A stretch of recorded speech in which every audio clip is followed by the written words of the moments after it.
اے اولاد آدم ہم نے تم پر لباس نازل کیا. کیوں؟ یواری سوآتکم، تاکہ تمہارے جسم کے قابل شرم حصوں کو ڈھانکے.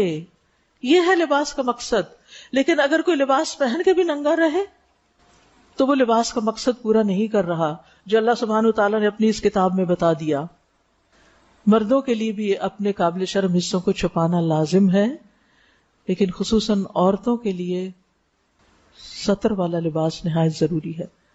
صحیح مسلم کی روایت ہے، رسول اللہ صلی اللہ علیہ وسلم نے فرمایا جہنمیوں کی 2 قسمیں ہیں جو میں نے ابھی تک نہیں دیکھی، یعنی آپ کے زمانے میں نہیں تھے ایسے لوگ. ایک وہ جن کے پاس بیل کے دموں جیسے کوڑے ہوں گے جس سے وہ لوگوں کو ماریں گے. دوسرے وہ عورتیں جو کپڑے پہننے کے باوجود ننگی ہوں، مائل ہونے والی، دوسروں کو اپنی طرف مائل کرنے والی. ان کے سر بختی اونٹ کے کوہان کی طرح ہیں، ہمپ ہیں، سر اونچے کیے، یعنی ایک تو سر ہے پھر سر کے اوپر ایک اور کچھ لگا کے بال اونچے کیے ہوئے ہیں، کیونکہ اس سے انسان بہت نمایاں ہو جاتا ہے نا. تو عورت کے لیے اپنے آپ کو نمایاں کرنا جو ہے، تبرج جس کو کہتے ہیں، وہ ناپسندیدہ ہے. فرمایا ایسی عورتیں جنت میں داخل نہ ہوں گی، نہ اس کی خوشبو پائیں گی، حالانکہ اس کی خوشبو اس طرح کے لمبے فاصلے سے آتی.